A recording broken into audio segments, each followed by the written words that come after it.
Hello, everyone. I'm Tyler. This is Richard. Hello. And we're here to decide if a remake of a 15-year-old game for VR can be Game of the Year.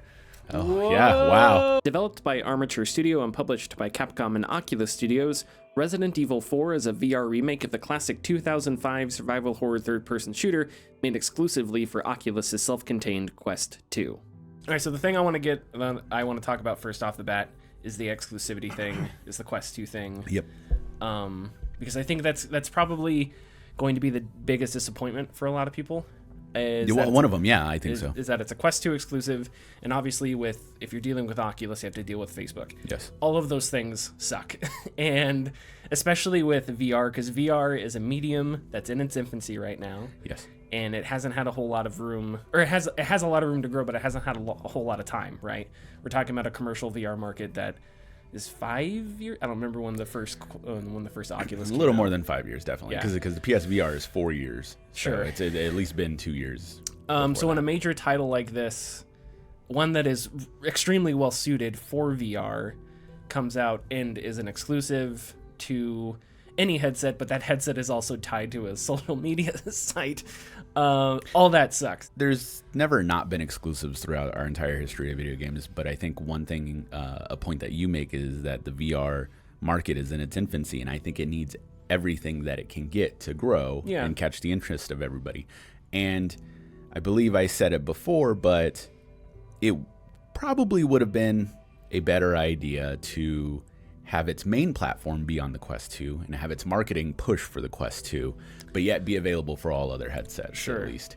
Eventually, that gives you a bigger piece of the pie, but I understand where they want their killer app to be at. Okay, so Resident Evil 4, we're coming from a couple different contexts here. Yes. I've never, now I have, but up until the VR remake, I had never played Resident Evil 4. Yes. I've played a ton of Resident Evil, but never Resident Evil 4. But you have played through Resident Evil. Yeah, several times, yes. Resident Evil 4. Throughout the years, very sparingly. So playing through Resident Evil 4 VR again, or not again, but playing through Resident Evil 4 VR, there were certain times where I had to question to myself, do I remember this part? What happened here? Sure. So it has been at least 3+ years since I last played it. Resident Evil 4, I think, on its own is a great game.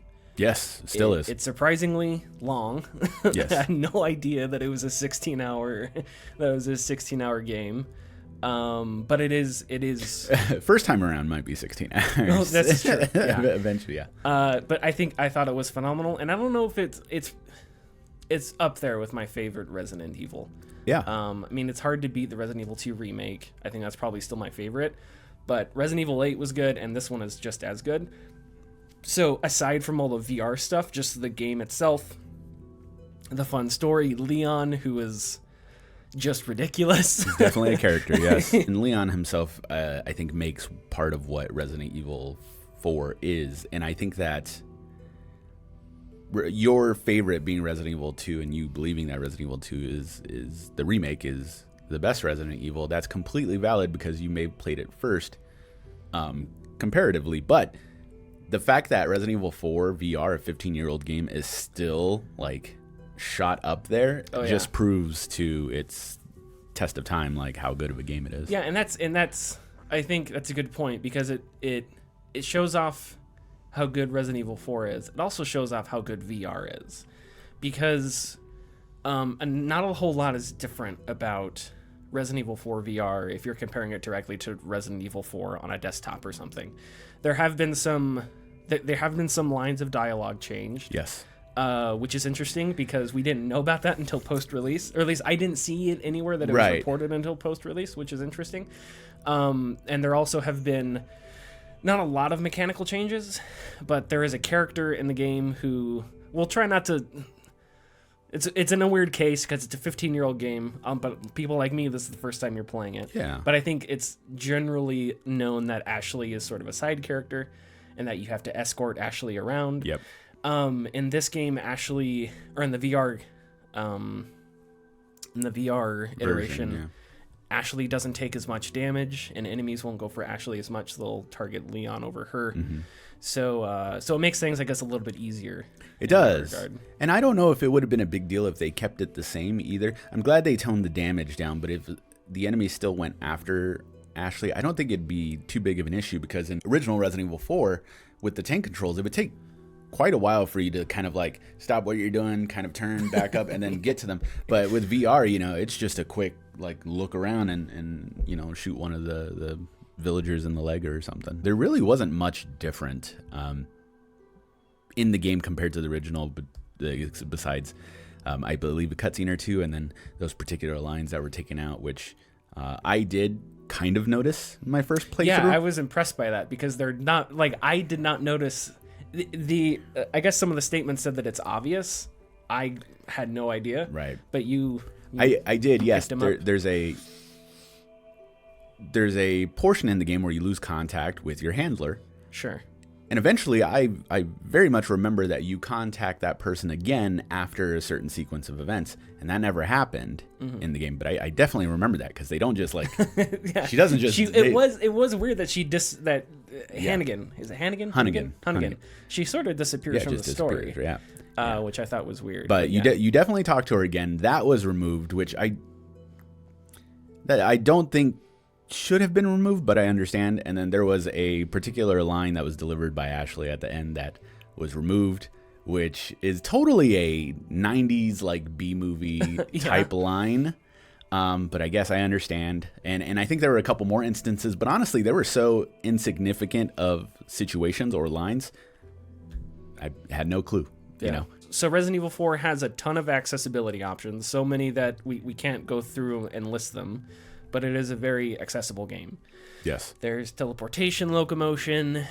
There's normal, just analog stick locomotion. You referenced Leon's tank controls. Yeah, tank controls from the original game. Since we have the VR version now, you can't exactly replicate that in the game. So it's either teleportation or just plain free movement. You can't. I mean, they have a mode where you can turn off strafing and you have to turn and move, but you can still like aim to your side. Yeah, because you can point your hand anywhere. Yes. So it's like a weird hybrid, I guess. That is strange and kind of. I would understand if somebody wanted it there for the feel, but the nostalgia. But it is a bit moot, seeing as that you can just kind of look and do anything. But you can move around freely. It's nice that it's there, though. Yeah, definitely. So there's a bunch of other stuff. You can have your weapons and your equipment, like grenades and health, on your person. Yes. It reminded me a lot of just the placement of it. It reminded me of Onward because you have your grenade is like right here on your chest. Your weapons to your side, your other weapons to your back. So there's like a couple similarities there. On your left shoulder. And you can also have it where it's like a menu, yes, like Half-Life Alyx. Right, and that's where we differed. I played in what they called the quick control scheme, and I think that's what it was called. But yeah, you have the left trigger on the Quest controller. When you tap it, you can switch between your knife and whatever last weapon you're holding, just in the blink of an eye. And then holding that left trigger pulls up a little wheel that is signified by your gun on the right, in the corner, your secondary gun, and then your health. And then the bottom two spots are designated for Ashley's commands when you are with her. Sure, yeah. So there's a lot of options there. You can turn the laser on weapons on and off, and I think that's one thing that a lot of people are going to love, that you have that option to turn it on. Yeah. I don't remember if you could do that in any of the Resident Evils or not, but it makes combat a little more challenging because you actually have to aim with weapons. But again, having the laser on and firing with the laser, I think, is fine. It definitely is a crutch because when I would see enemies, just pistol, there you go, boom, and you'd get your headshot and you feel good about it. But it definitely helped throughout the game because, as we were talking about before we started recording, you could just cowboy revolver ocelot style, just kind of like to the side, and not have to worry about it. But having that aim was also, it was fun to have for me. And I think that if you are somebody who wants the more realistic aspect of turning that laser off, if it's your first time playing, I think that's cool. For me, like I said, I've already played Resident Evil several times, so for me it was fun going through and just kind of being more powerful than I should be. Sure. Because of the controls. And I had a blast going through it just the way that it's given to you at first. And again, Resident Evil is a series that fits the VR context better than a lot of other games that have been made into like a VR crossover or whatever. And I think a good example is Half-Life Alyx. So I love Half-Life Alyx, is great and all that stuff. But if you reskinned Half-Life Alyx to make it look like a different game, you wouldn't know it was a Half-Life game. Because it plays closer to like a survival horror, right? Yeah, of course. It's slower. You don't fight huge groups of enemies and stuff like that. And one example that I really like between the difference between desktop Half-Life and Half-Life Alyx is fighting antlions. So if you're fighting antlions in Half-Life 2, it's chaotic and they're jumping everywhere and you're probably spinning all around with the mouse. Versus Half-Life Alyx, where now it's sort of they creep towards you and you have to shoot them in their leg and knock them out, and it becomes sort of like a shooting gallery. Yes. So that's sort of a completely different context, where even in desktop flat screen iterations of Resident Evil, a shooting gallery, slow-moving targets, that's kind of what you're up against most of the time. Yeah. So it fits perfectly. Now, a lot of the controls make Resident Evil 4 for VR, I think, much easier. Absolutely. Because you can move a whole lot more, aiming is easier and stuff like that. But I think the context still fits, and it still feels like... still really feels like Resident Evil. Yeah, you know? and I think that there was a different way I looked at it while I was playing. Of course, I noticed that it was way easier because of the way I was able to move between enemies, because of the way I was able to shoot the villagers. But that didn't equate to my mind as something that was bad, something that I was disappointed in for it being easy. It equated in my head as something fun.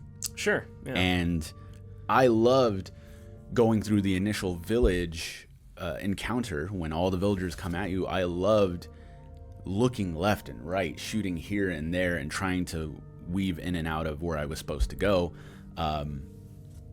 as freely as I ever been able to in a Resident Evil game. And it felt very good. And I equated it to, like you said, a shooting gallery. And some people might think that's a bad thing, but there is a shooting gallery in the game as well. Yeah. And that is equally as fun as playing through the entire game as well, like just in VR, and it's a blast. Yeah, I mean, it's still unsettling, and a lot of that is that now VR may make it easier, but VR also makes it, I think, a little bit scarier. It absolutely Because now does. when an enemy's head pops off and some crazy tentacle thing appears, you're sensing that tentacle thing,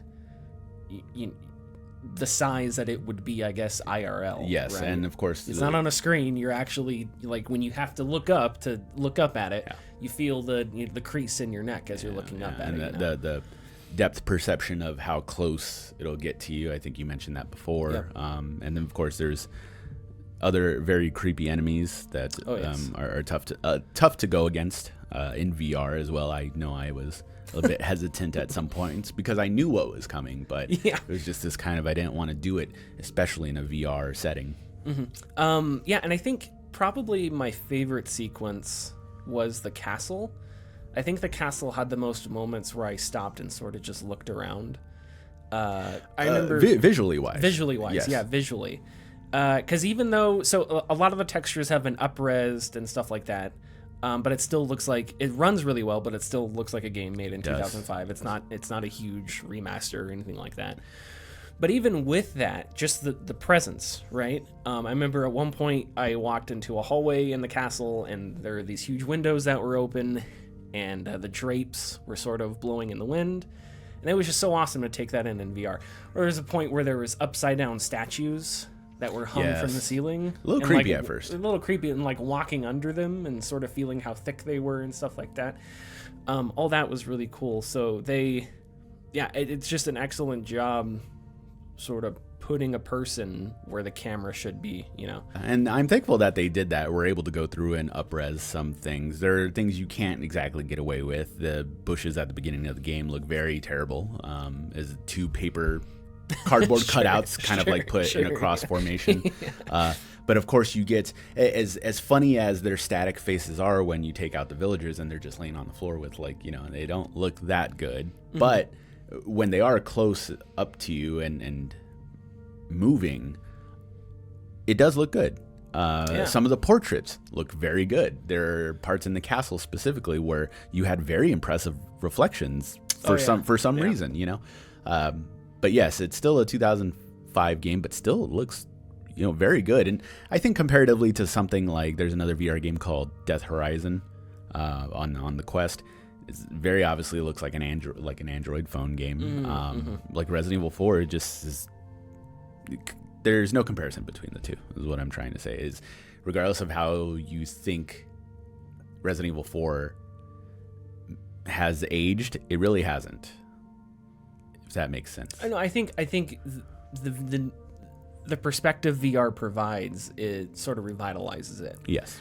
Both because it's running really well, and because when you're up close to these things and you're sensing them as you would if you were actually standing in front of them, just provides a perspective that you just don't get without a headset, right? Mm-hmm. So I think that changes things. And it's the same thing with, like, that's just what VR does, right? They did some interesting things with transitions, like between ladders and jumping off platforms and stuff like that. Yes, they did. Which I thought was cool. I enjoyed it for what it was. I felt that the speediness of everything kind of helped accentuate my playthrough personally. And I'm glad that they made so many things interactive, like so many things I could grab. But there are some weird omissions, like ladders. Like you can't exactly grab ladders. And then also when you kick open a door, it would have been nice to just see Leon's leg kick the door, but you actually go back, and I guess we'll get to this now. It plays a static 2D image as if you're in like that theater style of watching a movie, and it just plays the cutscene as you would if you were playing the original Resident Evil 4. Yeah. So all cutscenes are delivered on like a home theater type thing. Yes. As soon as you go to a cutscene, fade to black, you're standing in a little spotlight, and there's a screen, and you watch the cutscene, and then when it's over, fade to black, you're back at Leon's perspective. Yep. But throughout the game, there's a lot of little tiny animations depending on what Leon's doing, or you may transition to that. Like if you jump through a window and Leon does some crazy, 12-point flip or whatever, you don't see that in first person. You cut to a quick cutscene, and I think it does it really well. I didn't feel disoriented. I kept cutting back and forth like that, but I think that they did all that extremely well. And you mentioned you don't grab ladders. I don't necessarily think that's to the detriment of the game. No, it's not. Yeah, every game has to decide in VR, okay, what things are we gonna make fully interactable, right? And not every game has to be Boneworks, Yeah. So so it's not. I don't think it's a bad thing. I would prefer. Listen, I hate myself, so I want every game to have like super realistic ballistics and super realistic door fizz. I want everything to be a mix of Onward and Boneworks, okay? But realistically, I'm not everyone. And some people would rather just kick a door open and walk through and shoot some zombies. So I get it. But like climbing up a ladder, I think still works, even though you don't actually climb up it. And I think it's appropriate and it's fine. Actually, you can kick open doors, but opening doors, that's something that you can actually do. Feels phenomenal. It does. And its speed of opening is all dependent on how fast you're moving as well, which is great because I can continue to hold forward, grab the door, and seamlessly open it and walk through it if I wanted to. I know that we were talking about it earlier, and you said that you would peek out of doors sometimes to see if there's anybody, and just see what's going on. Builds a little tension. It does, and it's really cool that it's like that. And the developers do have to decide this stuff because essentially, if you wanted to, for some of the stuff that they did, particularly with the items that you have, grenades, guns, ammo, stuff like that, they fundamentally changed the coding for that game. So if they decided they wanted to make that ladder climbable, it'd be one more thing they'd have to. Right. And I can live without it. I think that it's also neat because it kind of made the game once again easier in some aspects. So let's let's get into that, because I do think that's one thing that I don't want to say is a challenge for VR developers moving forward, but like, how do you make weapons harder to aim in VR? Like, I don't know. How do you give them more weight? What do you do? Do you make enemies quicker? Like, I don't know. But yeah, Resident Evil 4 is definitely the easiest Resident Evil I've played for VR. But that's because in VR, it's way easier to aim with your hands than it is with thumbs or even a mouse, right? Yes. Some things are not technical, but more fun related. So reloading, every time you reload a pistol, you have to pull back the slide. So and I'm not a weapons expert. I'm not going to say I'm a weapons expert, but I do know that, like, if there's a bullet in the chamber and you unload a magazine, you don't have to pull back the slide, right? Because there's already one in there. And like in Half-Life Alyx, it actually teaches you that. Oh, So if you have one bullet in the chamber in Half-Life Alyx and you decide to reload, you can just put a new mag in and you don't have to click the button. And sometimes that saves you a few precious seconds if you have a zombie bearing down on you and whatever. But in this one, you always have to pull back the slide. I thought that was fun because I think people enjoy, you know, the tangibility of messing with your gun, even if it's just a couple button presses or whatever. It's the movie magic thing, Yeah. you know, that feeling of like, let's get them, you know. Exactly. So if you're someone that needs to play through teleportation, it would be interesting. I played through a little bit with teleport on just to test it out, and I was not having as much fun. And maybe that's just because teleportation is limiting. Mm-hmm. You can't move as much, and it's a little bit harder. Enemies throw something at you, you have to aim and sort of push away, as opposed to just, you know, stepping to the left or right real quick and you're fine. It's nice that it's there, but there is a definitive way to play. It seems like. Yeah. We're. Or I know a what you're more. saying. I know what you're saying. I guess I'll use You're taking efficient. the most immersive, where you're really taking everything in, yeah. where it feels like everything is working together as intended.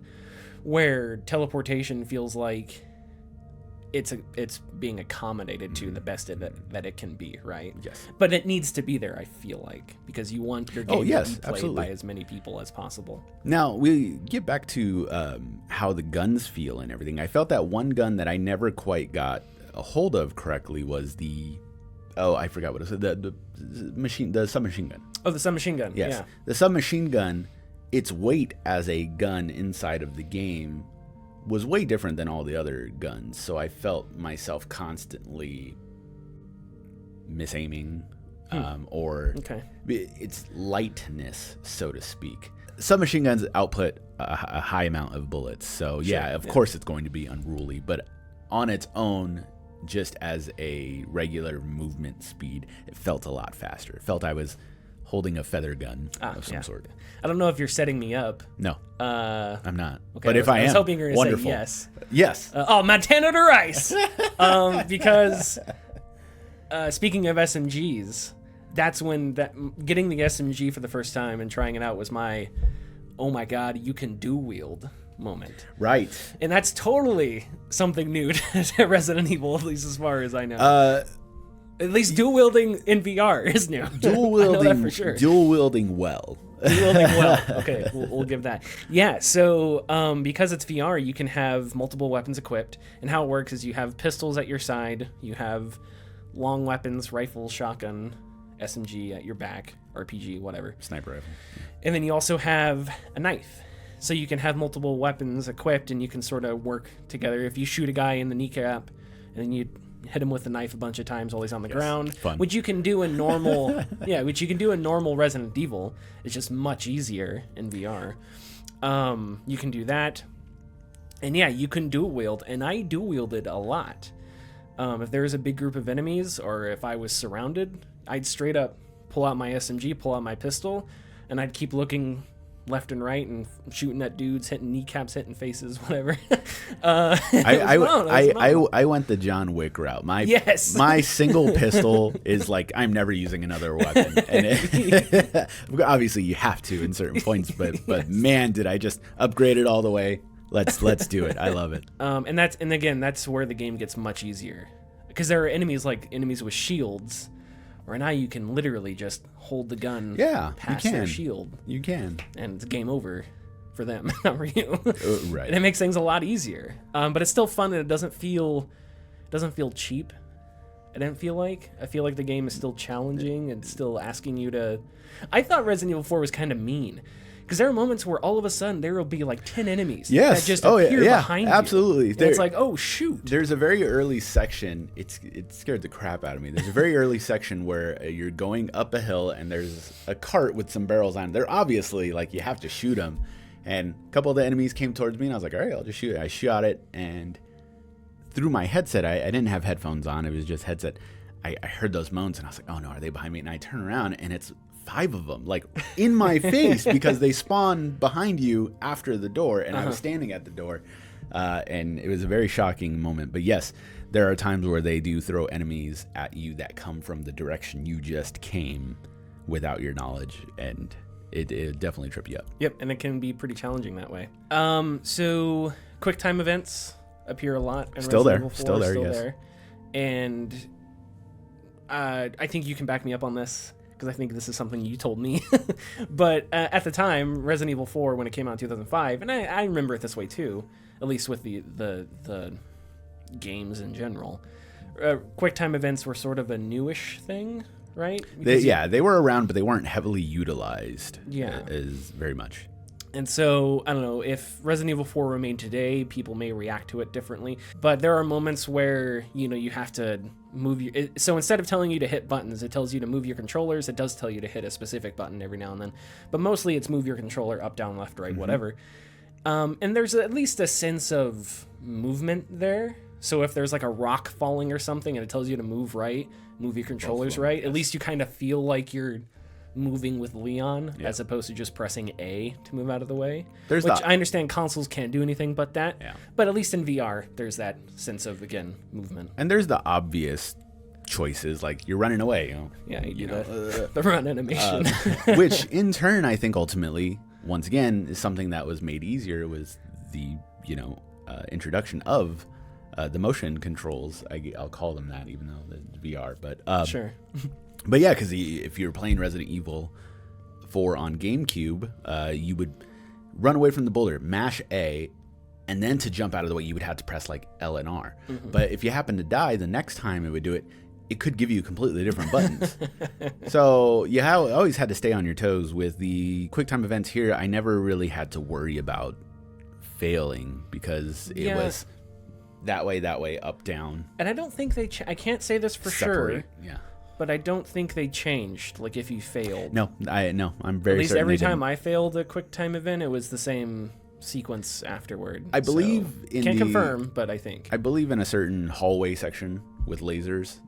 Yes. There was a part where I died a couple times, and they did have me do a different direction, but it's inconsequential because it's just like one way. Yeah, it just shows you arrows. Yeah. The only things I don't like about Resident Evil 4, I think the VR stuff's phenomenal. All of it's great. It works great. This is one of the best VR games I've ever played. But the things I dislike about it the most are things that have to do with Resident Evil 4 itself, and that's like length. Because Resident Evil 4 is super long. And it is long. It is very long. And I'll give it this. It's long in a really cool way, because every sequence where I was shooting more bad guys, more cultists, whatever, and I was like, okay, this, and I was like, this sequence doesn't need to be here. This could be all cut out. But at the same time, it was in cool settings. There was something neat about it. There's like mini boss fights that take place in really cool rooms with little trapdoors and things like that. And it's just a little 5-minute sequence that could, if you took it out of the game, you wouldn't notice. But at least it's fun on its own. So it is a little long, and it can get tiring, I guess, but it never stops being interesting or different. There, I'll put it that way. There's a lot of stuff that gets added on, plot threads that keep getting added on, new characters being introduced fairly late into the game. So it does kind of become this, are we there yet type feeling.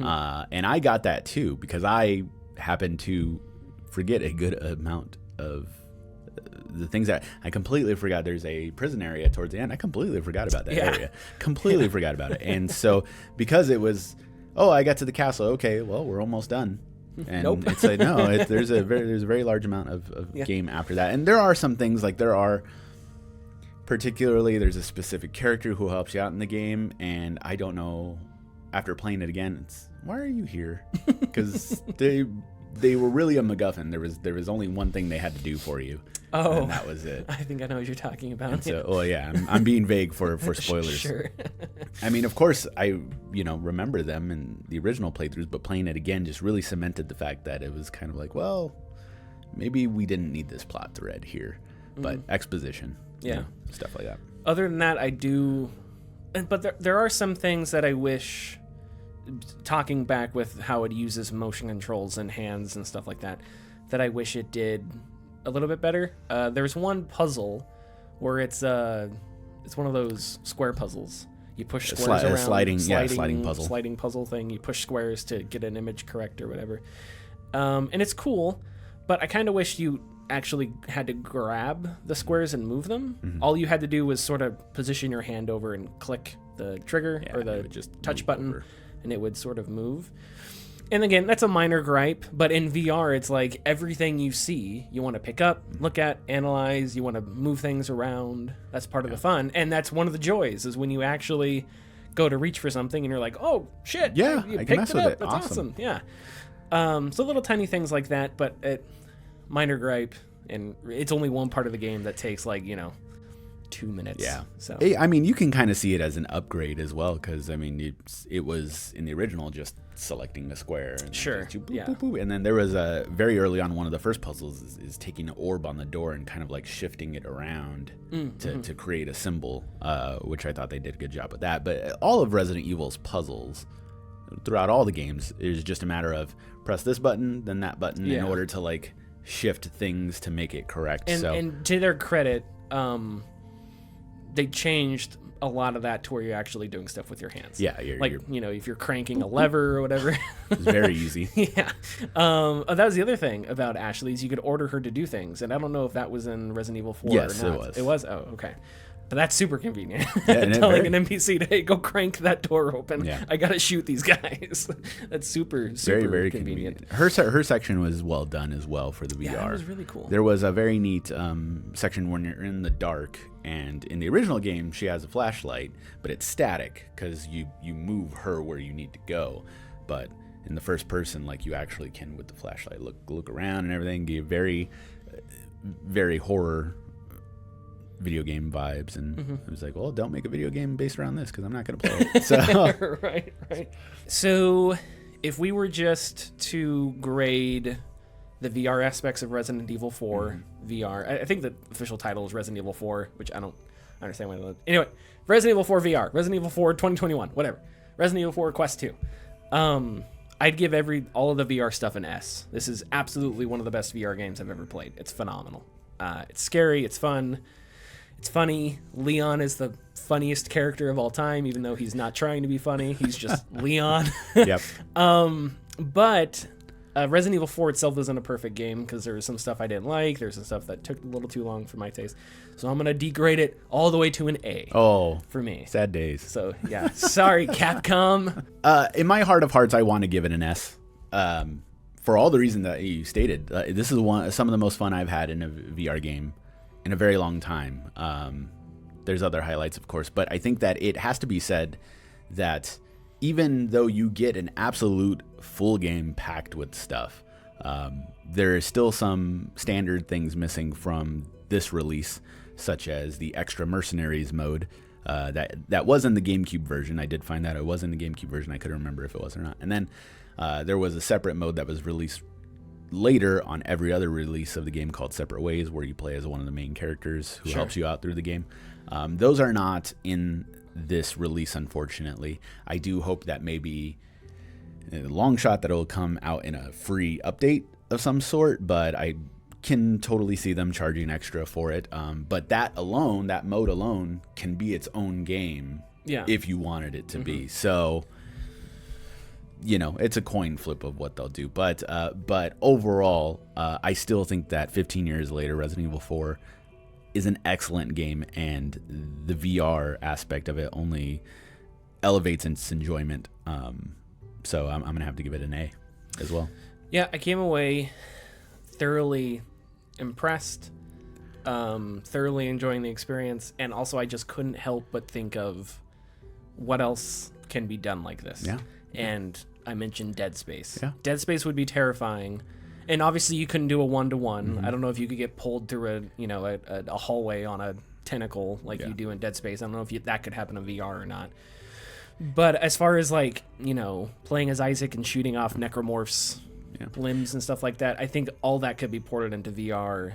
It's easy to imagine it, I guess. No idea how difficult it would be from a development standpoint, but it's easy to imagine it. And Resident Evil 4 VR helped me with that because it was always easy to imagine a Resident Evil in VR, and here it is. And I mean, of course, we got it with 7, and it is a testament to all of the games, the wonderful titles that we can recreate in VR. Condemned, Criminal Origins. Oh, geez, yeah. BioShock is another one. System Shock. And I know there are mods out there, but actual official, like... Deus Ex, maybe? Like... That'd be cool as hell. Yeah. Difficult, but yeah. Yeah, so I think this is just and you can also use this argument as something to bolster VR content as well. Very good. One of the best VR games either of us have played. And although we tried to do this before embargo, we ran into some hiccups, but Resident Evil 4 VR is now available on Oculus Quest 2 for $39.99. Go check it out, and we'll see you next time. Bye-bye.